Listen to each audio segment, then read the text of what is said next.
Hello friends, so আমি তো আজকে বলেছিলাম লাইভে তোমাদেরকে গোপালের নাড়ু আর তালফুরুলি বানানোটা দেখাবো। সো আজকে লাইভে আমি আসতে পারিনি, বাট তোমাদেরকে আমি ভিডিওতে দেখাচ্ছি যে আমি কীরকমভাবে নাড়ু বানালাম আর কীভাবে তালফুরুলি বানালাম গোপালের জন্য। দেখতে থাকো, আর কেমন লাগলো অতি অবশ্যই কিন্তু আমাকে কমেন্টস করে জানিও। দেখো ফ্রেন্ডস, এখানে কিন্তু আমার বরবাবু এখন নারকেল কুড়োতে বসেছে। তো নারকেল কুড়োতে লেগে গেছে, অনেকটা কাটাও হয়ে গেছে। এই যে দেখো, তো কার কার বর এরকম নারকেল কুড়োতে পারে বলো তো। দেখো কতগুলো নারকেল কিন্তু কোড়ানো হয়ে গেছে, এটা লাস্ট চলছে, তাই তো? কটা হলো? তিনটে নারকেল কিন্তু কুড়িয়েই হয়ে গেছে বের করা, ঠিক আছে। তো দেখো আমি এখন নাড়ুটা বানাবো।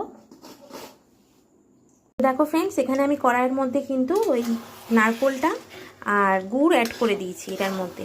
তো দিয়ে এখন বেশ ভালো করে আমি এটাকে গুড়ের সাথে নারকেলটাকে ভালো করে শুকনো শুকনো করে নেবো।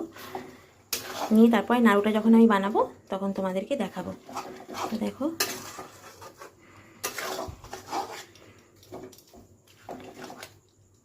এটা এখন শুকনো শুকনো হবে। সো ফ্রেন্ডস, এখন কিন্তু বাজে রাত 11টা, আর এখন তো আমি তো এখানে নাড়ু বানাচ্ছি, তোমাদেরকে দেখালামই। এখানে নাড়ুর পাকটা তৈরি হচ্ছে গুড়ের সাথে নারকেল দিয়ে। আর এই পাশে দেখো আমার বরবাবু কিন্তু আবার বসে গেছে তাল নিয়ে। তো কিন্তু এখন 3টে তাল ছাড়াবে, এই যে তালের এখন সবে আঁশগুলো ছাড়ানো হচ্ছে। এরপর তালের পাকটা বার করবে, তারপরে হবে তালফুরুলি। তো তোমরাও কিন্তু আমার সাথেই রয়েছো, ঠিক আছে?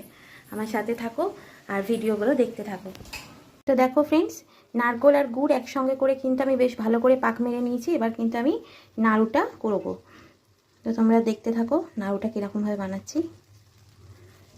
দেখো ফ্রেন্ডস, এরকমভাবে আমি একটা পাত্রের মধ্যে ঢেলে নিয়েছি, নিয়ে এরকম ছোটো ছোটো করে আমি বানিয়ে নেবো। একটু জল নেবো হাতে, কারণ প্রচণ্ড গরম। এরকমভাবে বেশ গোল গোল করে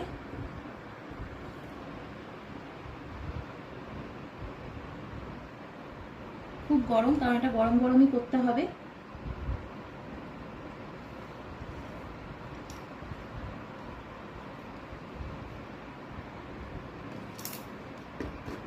তো দেখো ফ্রেন্ডস, আমার কিন্তু নাড়ু একদম রেডি। আমি এখানে ঠান্ডা করতে দিয়ে দিয়েছি। তো ফ্রেন্ডস, তালটার মধ্যে এখন দিয়ে দেওয়া হয়েছে সুজি আর ময়দা, দিয়ে এটাকে সুন্দর করে মেখে নেওয়া হবে। আর সাথে দেওয়া হবে নারকেল কুড়োনো। এখানে দিয়ে দেওয়া হচ্ছে নারকেল। এটার মধ্যে দেওয়া হয়েছে অল্প গুড় আর অল্প চিনি দিয়ে এটাকে বেশ সুন্দরভাবে এবার মেখে নেওয়া হচ্ছে। তো দেখো ফ্রেন্ডস, এখানে কিন্তু তালফুরুলি এখন ভাজা হচ্ছে। এই দেখো এখানে কিন্তু তোলা হয়ে গেছে কিছু, বেশ বড় বড় তালফুরুলি হয়েছে। সো ফ্রেন্ডস, এখন কিন্তু বাজে রাত 12:30, আর দেখো ওদিকে মা কিন্তু তালফুরুলি বানাচ্ছে।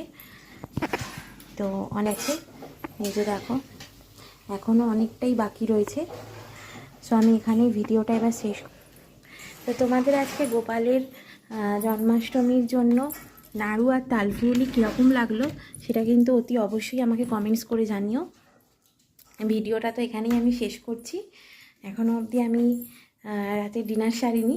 তো যাই হোক, আর 12টা বেজে গেছে, এখন তো আর কিছু খাবো না, কারণ উপোস, কালকে তো উপোস করতে হবে। সো খাবো না বলতে কি, ভাত ভাত তো আর কিছু খাবো না, লাইট কিছু খাবো, খেয়ে তারপরে একটু ঘুম দেবো। আবার সকাল সকাল উঠতে হবে, অনেক রকমের কাজ রয়েছে কালকেও। তো কালকের জন্য তোমাদের জন্য ভিডিওটা নিয়ে আসবো। কালকেও গোপাল স্নানের ভিডিও, অনেক কিছুর ভিডিও আছে কালকে, তো তোমাদেরকে সেটা দেখাবো। আজকের ভিডিওটা কেমন লাগলো অতি অবশ্যই কিন্তু তোমরা কমেন্টস করে জানিও আমাকে। Bye bye.